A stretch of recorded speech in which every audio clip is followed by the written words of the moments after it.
Escuché a escondidas a mis padres planeando con mi hermano cómo vaciar el negocio familiar, llevarse el dinero y echarme la culpa a mí. Así que denuncié el fraude, y la investigación los envió directito a prisión. Verán, yo, un hombre de 28 años, he sido el hijo invisible en mi familia durante toda mi vida. A mi hermano menor, Diego, de 25 años, siempre lo han tratado como si fuera el regalo de Dios para la humanidad, mientras que yo soy básicamente un personaje de fondo que a nadie le importa un carajo. El favoritismo en nuestra casa es tan obvio que haría sonrojar a un guionista de comedias. Y no estoy exagerando, esta es una auténtica situación del hijo dorado contra el chivo expiatorio que haría a un terapeuta familiar escribir un libro de texto entero. Déjenme desglosarles esto, amigos. Desde que cumplí 18 años, se esperaba que contribuyera al negocio familiar mientras que Diego simplemente existía. Sí, leyeron bien. Yo trabajaba semanas de 60 horas haciendo crecer Restauraciones Garza, pasando de ser una operación de 34 millones de pesos a una de 255 millones. Diego, por su parte, aparecía tal vez 2 veces al año para tomarse fotos. Mientras tanto, a él lo elogiaban hasta por respirar, y a mí me decían que mi trabajo era adecuado. Adecuado. Literalmente tripliqué los ingresos de la empresa, y esa fue la palabra que eligieron. Los dobles estándares no terminan ahí.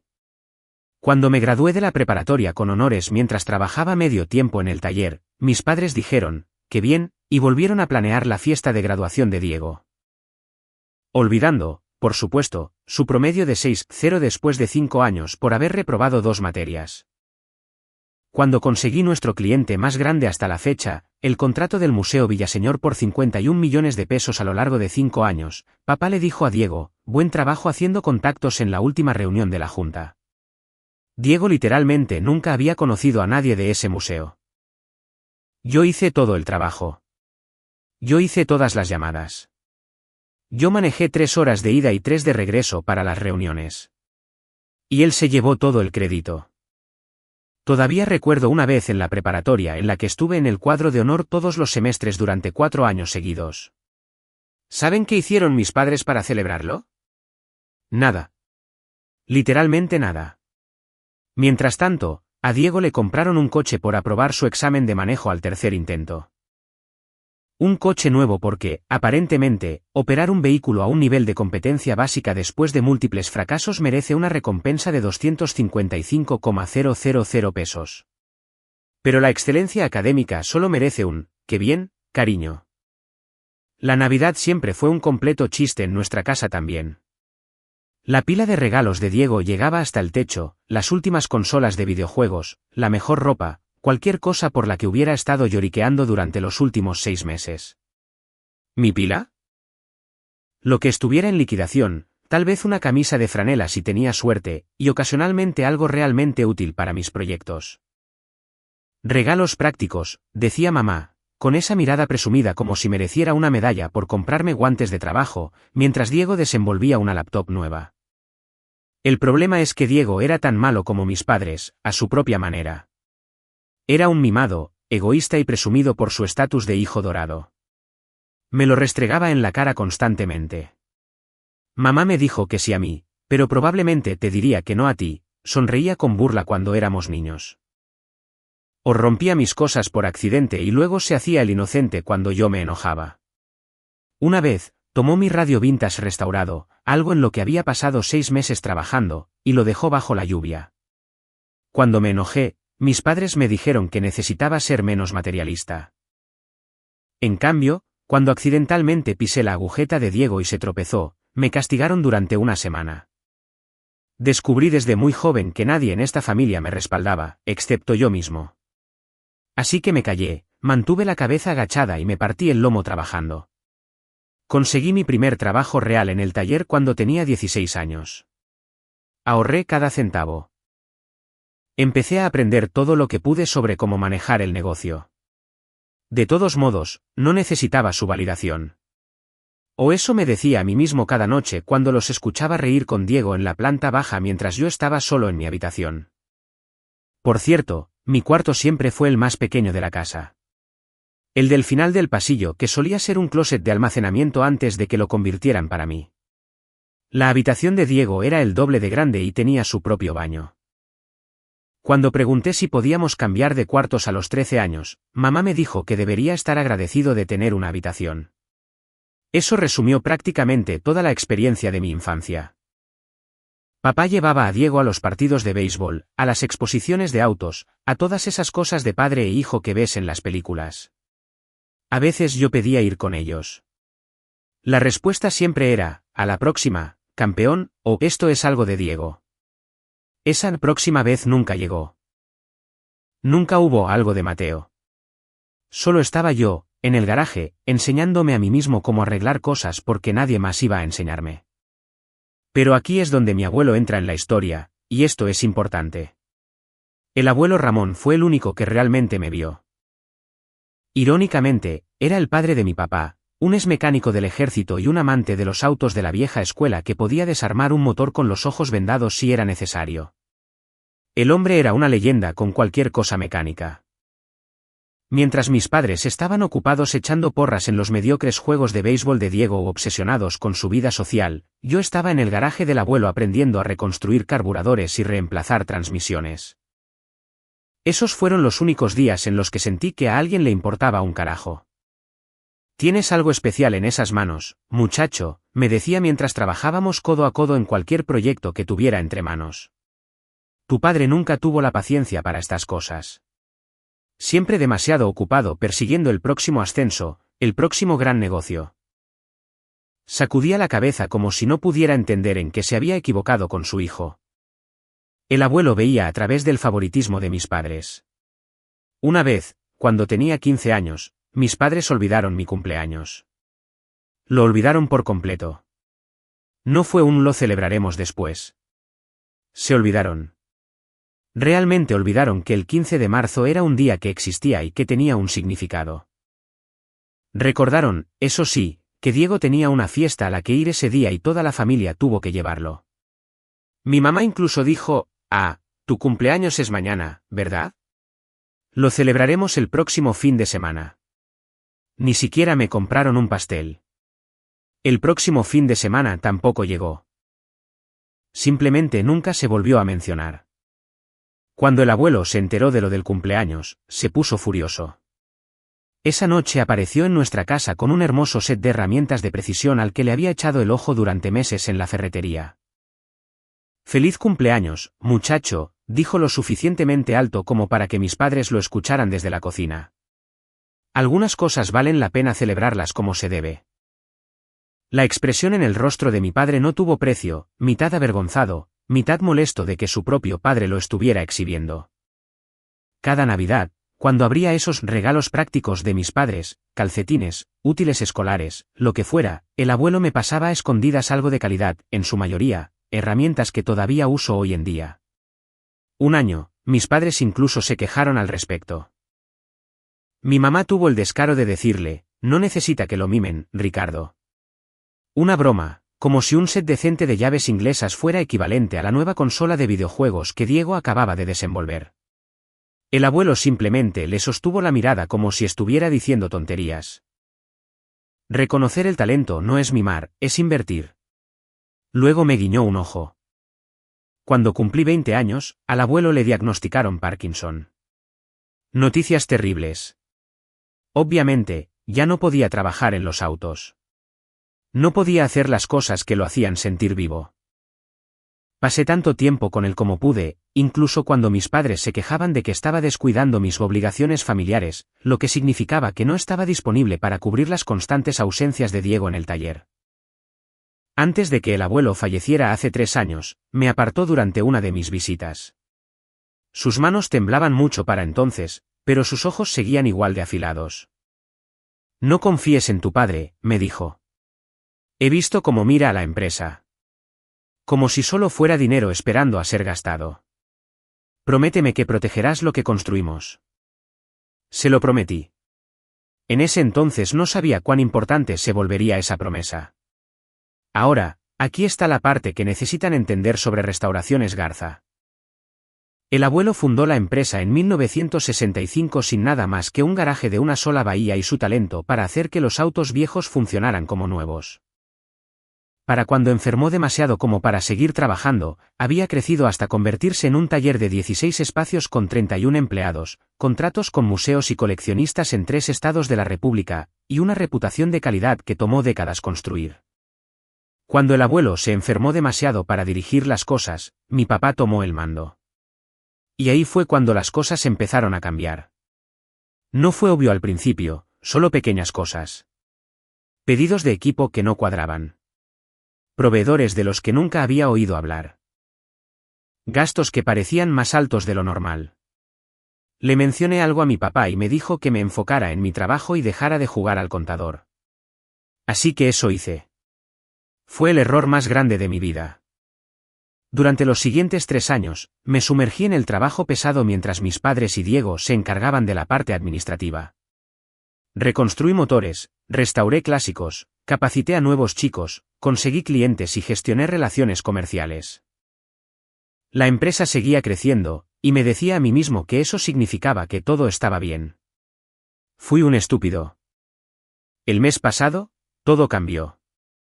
Estaba trabajando hasta tarde en el taller, lo cual no era raro. Prácticamente vivía ahí a veces, especialmente cuando teníamos grandes proyectos a punto de entregarse. Lo que sí era inusual era escuchar voces provenientes de la zona de la cocina de la oficina, mis padres y Diego, quienes casi nunca aparecían fuera de su horario. Es más, Diego apenas si aparecía en su horario regular. Al principio no estaba tratando de escuchar a escondidas. Solo quería servirme un café antes de volver al proyecto Hernández. Pero entonces escuché mi nombre y algo me hizo detenerme. Pegué la oreja a la puerta. La voz de papá cortó el silencio como un cuchillo. Diego se queda con todo. La casa, el negocio, las inversiones, todas las cuentas en el extranjero. Mateo no se va a quedar con absolutamente nada. La risa de mamá le siguió, aguda y cruel. El tipo de risa que te dice exactamente en qué posición estás dentro de una familia. Nunca se lo mereció de todos modos. Siempre tan ansioso por complacer, como un perro callejero rogando por sobras. Mis manos empezaron a temblar mientras los miraba brindar con sus vasos a través de la rendija de la puerta. 28 años de ser su hijo, 28 años de quedarme hasta tarde cubriendo los turnos fantasma de Diego, asumiendo la culpa de sus errores, siendo el caballo de batalla confiable que nunca se quejaba. Y ya me habían borrado de la existencia como si fuera un error administrativo que finalmente se tomaron la molestia de corregir. Pero eso no fue lo peor. Ni de cerca. La declaración de bancarrota está lista, continuó papá. Presentamos la solicitud el viernes. Para el lunes, Restauraciones Garza estará vaciada. El dinero estará en el extranjero y tendremos la vida resuelta. Estaba pensando en Costa Rica. Ahí no extraditan. Casi dejé de respirar. ¿Bancarrota, dinero en el extranjero? ¿De qué diablos estaba hablando? ¿Qué pasa con los empleados?, preguntó Diego. No con preocupación, sino con mera curiosidad, como quien pregunta por el clima. Deberían haber ahorrado más, dijo mamá con desdén. No es nuestro problema. Son 31 personas que deberían haber planeado mejor su futuro. ¿Y los proveedores?, preguntó Diego de nuevo. Recibirán unos cuantos centavos por cada peso durante el proceso de concurso mercantil, dijo papá encogiéndose de hombros, algo que pude notar hasta en su tono de voz. O tal vez nada. Así son los negocios. 31 empleados. Familias que habían trabajado a mi lado durante años. Roberto, que trabajaba dobles turnos para pagar los tratamientos contra el cáncer de su esposa. Jaime, que había estado en la empresa desde antes de que yo naciera. Ángela, que estaba pagando la universidad de sus 2 hijos con su sueldo. Iban a destruirlos a todos e irse como si nada. Tuve que agarrarme del marco de la puerta para no caerme. Pero entonces escuché algo que me heló la sangre. ¿Qué hay de Mateo?, preguntó Diego. Ha estado haciendo preguntas sobre las discrepancias en la cuenta de los Hernández. Notó que algunos números no cuadraban. Hubo una pausa. Luego, papá volvió a hablar, con voz calmada y en tono fáctico. No te preocupes por Mateo. Después del viernes, no podrá causar ningún problema. Ya tengo lista su carta de despido. diremos que estuvo robando del inventario de refacciones. Que lo ha estado haciendo durante años. Será fácil de probar con un poco de documentación creativa. ¿Alguien se lo va a creer?, preguntó Diego, sonando escéptico. ¿Quién lo va a cuestionar?, se rió mamá. El chico adoptado contra la verdadera familia. Por favor. Llevamos años construyendo esta narrativa. Mateo el fracasado. Mateo el que no sabe administrar el dinero. Mateo el que le tiene envidia a su exitoso hermano. ¿Para cuándo terminemos? Todos creerán que le estaba robando a la empresa de su propio abuelo. Adoptado. La palabra me golpeó como un golpe físico. ¿Creen que alguna vez sospechó?, preguntó Diego. ¿Que es adoptado? Papá bufó. Por favor. El muchacho está tan desesperado por nuestra aprobación. Se creería cualquier cosa que le dijéramos. Lo hemos estado usando como mano de obra gratuita durante una década. Nunca cuestionó por qué tratamos a Diego de manera diferente, porque es demasiado patético para considerarla. Respuesta obvia. Todos se rieron. Los tres se reían de mí, de lo estúpido que era, de lo fácilmente que me habían manipulado durante toda mi vida. No recuerdo haber caminado de regreso a mi cuarto esa noche. No recuerdo mucho de nada, excepto estar acostado en mi cama, mirando al techo, sintiendo como si el suelo hubiera desaparecido debajo de mí. Adoptado. Iban a incriminarme. Iban a destruir a 31 familias. Y lo habían estado planeando durante años. Pero a medida que el impacto se fue desvaneciendo, algo más ocupó su lugar. No fue tristeza, no fue autocompasión. Fue ira. Una ira fría y enfocada. Pensaban que yo era patético. Pensaban que era estúpido. Pensaban que me dejaría pisotear y que aceptaría cualquier cosa que decidieran echarme encima. Igual que lo había hecho toda mi vida. No tenían idea de con quién se estaban metiendo. Verán, esto es lo que ellos no sabían. El mes pasado, papá tuvo una cirugía de rodilla. Nada grave, pero necesitaba que alguien se encargara de los asuntos del negocio mientras se recuperaba. Así que me otorgó un poder notarial amplio y cumplido, acceso total a cada cuenta, cada documento, cada sistema de la empresa. Y, con el caos de su regreso al trabajo, nadie se había acordado de revocarlo. El reloj de pie dio la medianoche mientras me deslizaba en el estudio de papá. Mis manos temblaban mientras abría el cajón de caoba donde guardaba sus documentos importantes. Lo que encontré confirmó todo lo que había escuchado, y más. Diego Garza. Diego Garza. Diego Garza. Cada documento, cada escritura, cada cuenta de inversión llevaba el nombre de mi hermano. La empresa que yo había construido con mis propias manos, Diego Garza, beneficiario único. La casa donde crecí, Diego Garza, futuro propietario. Incluso el equipo que yo personalmente había seleccionado y mantenido estaba registrado como propiedad de Diego. Pero los registros financieros eran lo que realmente importaba, y eran contundentes. Durante los últimos 18 meses, mis padres habían estado vaciando sistemáticamente Restauraciones Garza. Rastré cada transacción, cada empresa fantasma, cada transferencia electrónica al extranjero.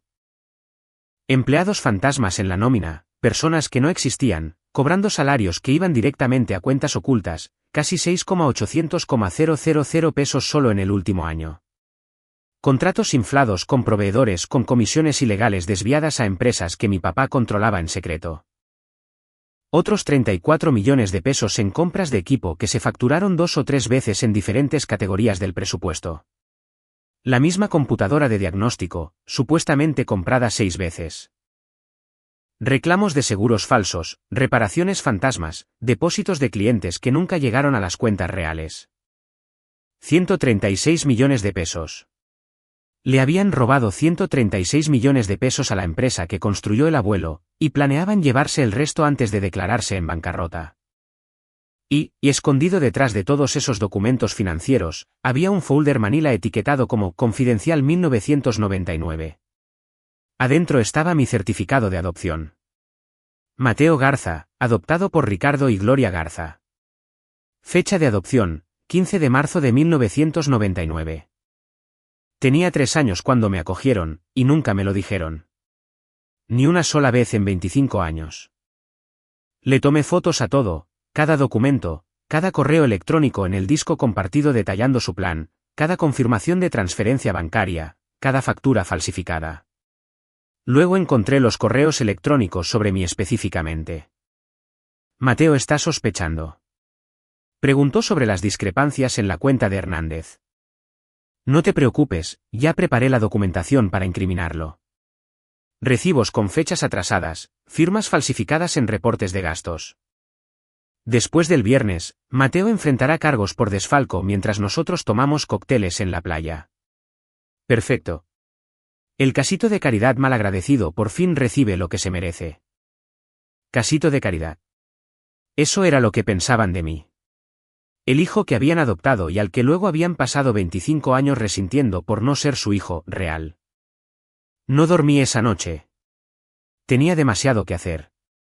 A la mañana siguiente, llamé a mi amigo Javier. Éramos amigos desde la preparatoria y nos habíamos mantenido unidos a lo largo de los años, incluso cuando mi familia trató de aislarme.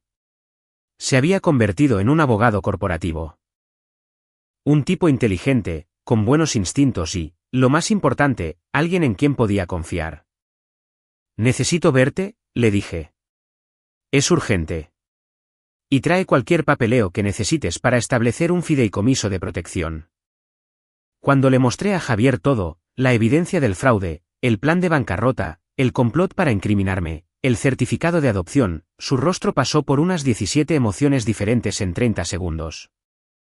Mateo, dijo lentamente, bajando los papeles. Esto es masivo. Estamos hablando de delitos federales. Fraude electrónico, evasión fiscal, conspiración. Podrían enfrentar décadas de prisión. Lo sé. Toda tu familia, tus padres, tu hermano. Todos podrían ir a la cárcel por décadas. También lo sé.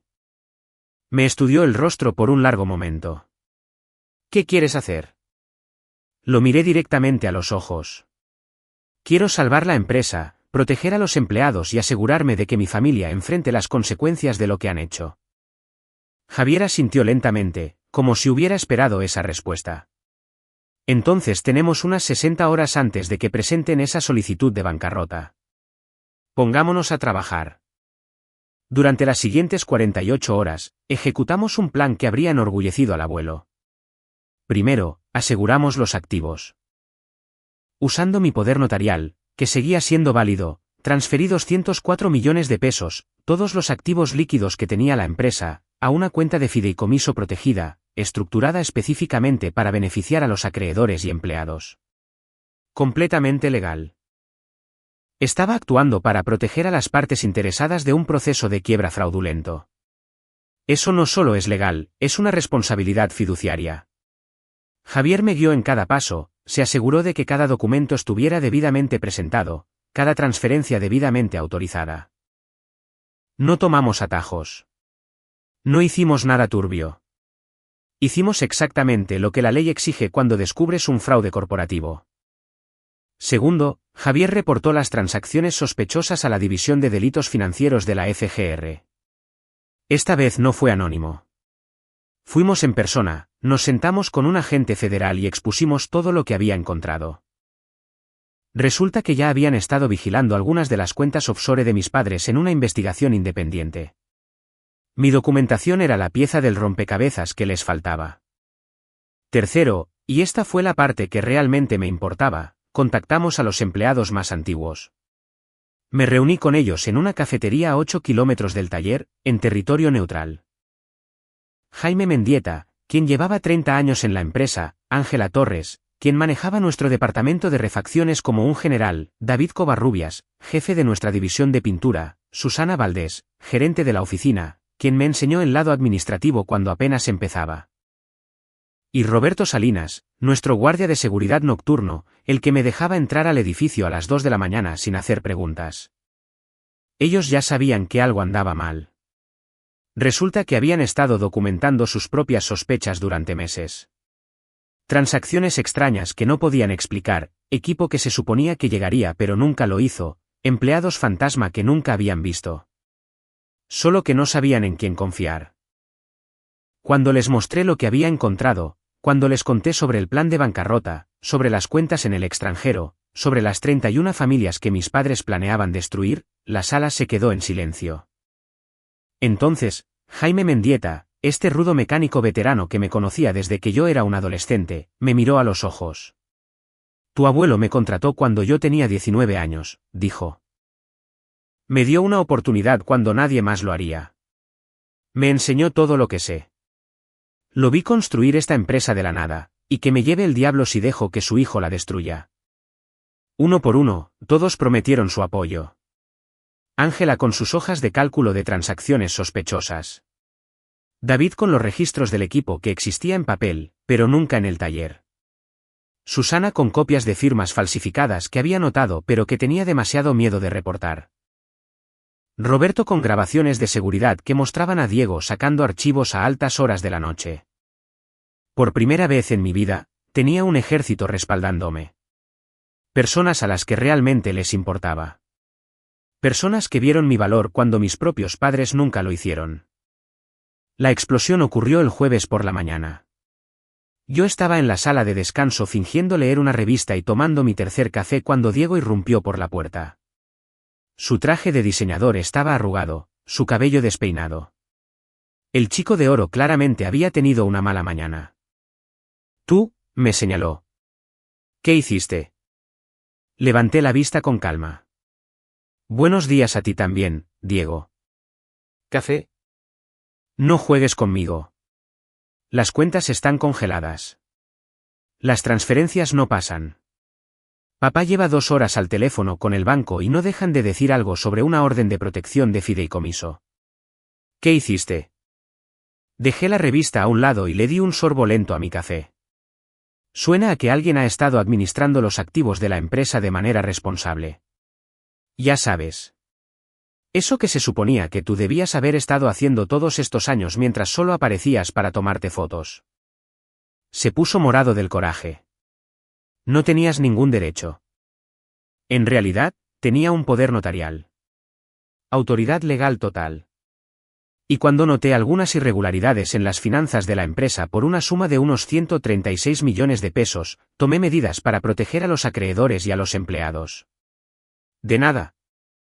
En ese momento, mis padres aparecieron en la puerta. El rostro de mamá estaba pálido, su maquillaje perfecto un poco corrido, como si hubiera estado llorando o tal vez no hubiera dormido. Papá parecía estar a un punto de presión arterial de sufrir un derrame cerebral. Mateo, dijo papá, usando mi nombre en ese tono que reserva para las conversaciones serias. Tenemos que hablar en mi oficina. Ahora. Así que hablamos. Si es que se le puede llamar así. Los tres se sentaron a un lado del enorme escritorio de papá como si fuera un tribunal. Diego a la izquierda, mamá a la derecha, papá en el centro, como una especie de juez. Yo me senté frente a ellos completamente tranquilo. Me había estado preparando para este momento durante 48 horas. Me habían estado mintiendo durante 28 años. Conocía sus debilidades, sus gestos delatores, sus patrones. Por primera vez en mi vida, yo tenía la ventaja. ¿Qué demonios crees que estás haciendo?, exigió saber papá. Su rostro estaba rojo, las venas de su cuello resaltaban. La misma mirada que me daba cuando era niño y quería que me acobardara. Pero ya no me acobardaba. Protegiendo Restauraciones Garza, dije simplemente. Del fraude. La palabra quedó suspendida en el aire como una granada sin seguro. No sabes de lo que estás hablando, dijo mamá, pero se le quebró la voz. Ah, no. Saqué mi teléfono y empecé a leer. Facturas fantasma pagadas a cuentas en las Islas Caimán. Compras de equipo doblemente facturadas. Contratos inflados en un 20% con el excedente desapareciendo en el extranjero. Empleados fantasma cobrando salarios por un trabajo que nunca hicieron porque no existen. Una declaración de concurso. Mercantil programada para mañana que destruiría a 31 familias mientras ustedes 3 se van a navegar a Costa Rica. Nadie se movió. Y mi parte favorita, continué, observando sus caras. El plan de incriminarme por desfalco cuando me acercara demasiado a la verdad. ¿De verdad, recibos con fechas atrasadas y reportes de gastos falsificados? Creían que eso soportaría una investigación. Diego se abalanzó sobre mí cruzando el escritorio. Me hice a un lado y él se desplomó en el suelo, tirando la lámpara de papá. Cuidado, le dije, sin siquiera alzar la voz. No querrás agregar agresiones a tu lista de cargos federales. Aunque, honestamente, a estas alturas, ¿qué importa uno más? ¿Cómo te atreves?, siseó mamá. Después de todo lo que hemos hecho por ti. Te acogimos cuando nadie te quería. Te dimos un hogar, una familia. Y así es como nos pagas. Me reí. ¿En serio? Me reí a carcajadas. ¿Una familia? ¿Te refieres a la familia que me cobraba renta mientras Diego vivía gratis? ¿La familia que le daba a él el crédito por mi trabajo? ¿La familia que olvidaba mis cumpleaños y hacía fiestas cuando Diego pasaba su examen de conducir al tercer intento? ¿Esa familia? Siempre fuiste un malagradecido, gruñó papá. ¿Tienes idea de cuánto costó criarte, alimentarte, ponerte un techo encima? Nos lo debes todo. Lo que debo, dije, poniéndome de pie, es lealtad a los 31 empleados a los que planeaban traicionar. A los proveedores que iban a estafar. Al legado del abuelo que iban a destruir por una casa en la playa en Costa Rica. A ellos es a quienes les debo. A ustedes no. Nunca a ustedes. El teléfono de papá sonó. Miró la pantalla y se puso pálido. ¿Quién es?, preguntó mamá. Número desconocido. Respondió y vi cómo su rostro cambiaba mientras escuchaba. Cuando colgó, le temblaba la mano. Era la FGR, dijo. Quieren hablar con todos nosotros. Vienen agentes en camino. Sonreí. Lo sé. Yo los llamé hace 2 días. Las siguientes horas fueron las más satisfactorias de toda mi vida. Agentes federales invadieron el edificio. Tenían órdenes de cateo para todo. Registros financieros, computadoras, archivos, todo. Habían estado armando un caso incluso antes de que llegara mi documentación, pero no tenían suficiente evidencia para proceder. Mis registros fueron la pieza faltante. Diego fue el primero en ser arrestado. Lo encontraron tratando de triturar documentos en la oficina trasera. Se puso a llorar cuando le pusieron las esposas, balbuceando sobre cómo no había sido idea suya, como mamá y papá lo habían obligado a hacerlo. El clásico Diego, nunca asumiendo la responsabilidad de nada. Mamá fue la siguiente. Intentó la defensa de solo soy una esposa, no sabía nada del negocio, hasta que le mostraron los correos electrónicos donde discutía a qué empleados despedir primero y cómo maximizar el sufrimiento de esos trabajadores malagradecidos. Papá fue el último. Intentó fanfarronear para salir del apuro, interpretando el papel del exitoso hombre de negocios atacado injustamente. Eso duró hasta que empezaron a enumerar los cargos: fraude electrónico, evasión fiscal, lavado de dinero, conspiración, intento de fraude. La lista seguía. Se detuvo frente a mí al salir, esposado por la espalda. Nosotros te criamos, me dijo. Te dimos todo.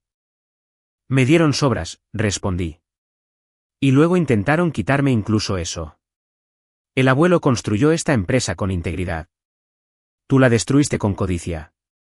La diferencia entre nosotros es que yo sí aprendí algo de él. Te arrepentirás de esto, dijo.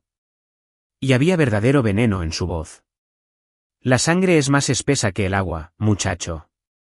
La familia lo es todo. Tienes razón, dije. La familia lo es todo.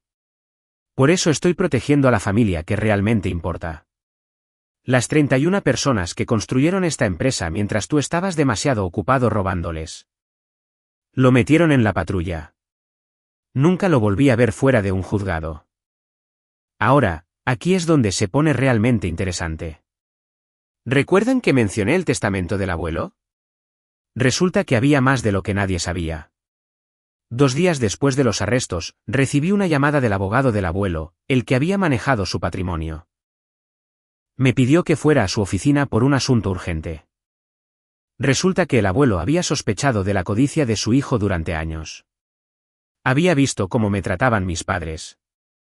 Había visto las señales de manipulación financiera incluso antes de enfermarse, y se había preparado. Había una cláusula en el testamento, una adición secreta que solo se activaba bajo circunstancias específicas, a saber, si la empresa enfrentaba un proceso de concurso mercantil o si cualquier miembro de la familia enfrentaba cargos criminales relacionados con fraude. La cláusula establecía que, en ese caso, toda la propiedad de Restauraciones Garza se transferiría inmediatamente a mí. Tu abuelo vino a verme hace 5 años, me explicó el abogado. Sabía de lo que su hijo era capaz. Quería asegurarse de que la empresa que había construido sobreviviera, y quería asegurarse de que tú fueras quien la salvara. Me entregó una carta. La letra del abuelo, temblorosa pero firme. Mi queridísimo Mateo. Si estás leyendo esto, entonces mis peores temores se han hecho realidad. Mi hijo ha elegido la codicia por encima del honor, y Restauraciones Garza se enfrenta a su hora más oscura.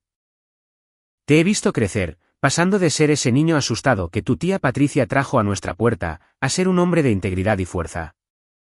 La sangre no hace a la familia, hijo. ¿El carácter? Sí. Has mostrado más dedicación a nuestro legado de la que Ricardo jamás tuvo. Salva nuestra empresa. Salva a nuestra gente. Sé el corazón noble que siempre supe que podías ser. Todo mi amor. Abuelo Ramón. No les voy a mentir, tuve que salir un momento cuando leí eso. El juicio duró 3 meses. Juzgado federal lleno, galerías repletas, cobertura diaria en las noticias. La evidencia era abrumadora. Entre mi documentación, los registros de los empleados y la investigación de la FGR, no había salida. Testifiqué en el segundo día. Entré a esa sala del tribunal y me senté a 3 metros de las personas que me habían criado. Mamá no quiso mirarme. Papá me fulminaba con la mirada como si pudiera hacerme agujeros en el cráneo. Diego simplemente parecía destrozado, como un niño que finalmente había aprendido que las acciones tienen consecuencias. Le conté al jurado todo, el fraude que descubrí, el plan para incriminarme, la estrategia de bancarrota que habría destruido a 31 familias. La adopción que nunca había conocido y cómo la habían usado como justificación para tratarme como menos que humano durante toda mi vida. Cuando el abogado de mamá intentó desacreditarme, llamándome un empleado descontento en busca de venganza y sugiriendo que yo había fabricado las pruebas, el fiscal le mostró al jurado los correos electrónicos. El casito de caridad malagradecido por fin recibe lo que se merece. Es tan patético que se creería cualquier cosa que le dijéramos. Después del viernes, Mateo enfrentará cargos por desfalco mientras nosotros tomamos cócteles en la playa. Eso prácticamente terminó con su defensa. Papá recibió 12 años. Mamá recibió 8. Diego recibió 10, más 2 adicionales por obstrucción a la justicia, cuando intentó destruir evidencia tras su arresto inicial. De hecho, intentó borrar los servidores de la empresa antes de que la FGR pudiera copiarlos. Sin darse cuenta de que teníamos respaldos en la nube que yo había configurado 2 años antes, porque aparentemente yo era la única persona en esa empresa que realmente planeaba para emergencias. Franco Domínguez, el socio comercial de mi papá que ayudó a facilitar las transferencias en el extranjero, delató a todos y le dieron 5 años. La última vez que supe de él, su esposa se había divorciado de él y sus hijos no le contestan las llamadas. Pero la verdadera victoria no fue verlos ser sentenciados. Fue lo que le pasó a Restauraciones Garza. Con la participación mayoritaria siendo legalmente mía gracias al abuelo, tenía una opción. Podía dirigir la empresa yo mismo, liquidarla y desaparecer con el dinero, o hacer algo diferente. Elegí la puerta número 3. Convertimos a Restauraciones Garza en una empresa propiedad de los empleados. Los 31 trabajadores que lo habrían perdido todo se convirtieron en copropietarios de un negocio valorado en 255 millones de pesos. Nunca olvidaré el día en que firmamos los papeles. Jaime Mendieta, quien llevaba 30 años en la empresa, se sentó en esa mesa de conferencias y miró sus acciones como si no pudiera creer que fueran reales. Es la primera vez que soy dueño de algo de valor real, dijo con voz rasposa. La primera vez en toda mi vida. Ángela Torres usó su participación en el capital para por fin pagar los préstamos estudiantiles de sus hijos. David Covarrubias se tomó un año sabático, sus primeras vacaciones reales en 15 años, y volvió lleno de energía y nuevas ideas. A Susana Valdés la ascendieron a directora financiera, porque nadie conoce las finanzas de la empresa mejor que ella. Y Roberto Salinas, el guardia de seguridad nocturno que me dejaba entrar al edificio a las 2 de la mañana sin hacer preguntas, usó sus acciones para finalmente conseguirle a su esposa el tratamiento contra el cáncer que necesitaba, ese tratamiento que no cubría el seguro, por el que había estado trabajando dobles turnos durante 3 años intentando pagarlo. Su hija, María, se graduó de la Universidad Estatal el mes pasado. Licenciada en Contabilidad con honores. Ahora trabaja en nuestro departamento de finanzas, asegurándose de que lo que hicieron mis padres nunca vuelva a suceder. En cuanto a mí, me quedé con una pequeña participación en la propiedad, pero me alejé de las operaciones diarias. La empresa está en buenas manos, con personas que realmente se preocupan por ella, personas que se ganaron sus puestos con trabajo duro, no por nepotismo. Usé parte de mi dinero para buscar a mi familia biológica. Contraté a alguien para rastrear mis registros, trazar mi historia, descubrir de dónde venía en realidad. Mi madre biológica, Carolina, falleció cuando yo tenía 3 años. Esa parte era cierta. Pero su hermana, mi tía Patricia, llevaba 20 años buscándome. Había enviado cartas a la casa de los Garza cada año en mi cumpleaños, tarjetas en Navidad, fotos de mi madre, de mis abuelos, de la familia que nunca supe que tenía. Los Garza las tiraron todas. 20 años de cartas, a la basura. Cuando Patricia y yo por fin nos conocimos, casi no podía creerlo. Se parecía a mí. Los mismos ojos, la misma barbilla obstinada, la misma forma de pararnos, como si estuviéramos listos para lo que venga después. Me habló de mi madre. Carolina tenía 22 años cuando me tuvo. Era pobre, tenía 2 trabajos, sin una red de apoyo. Pensó que entregarme a los Garza me daría una vida mejor. Parecían exitosos, estables, buenas personas. Ella no sabía lo que realmente eran.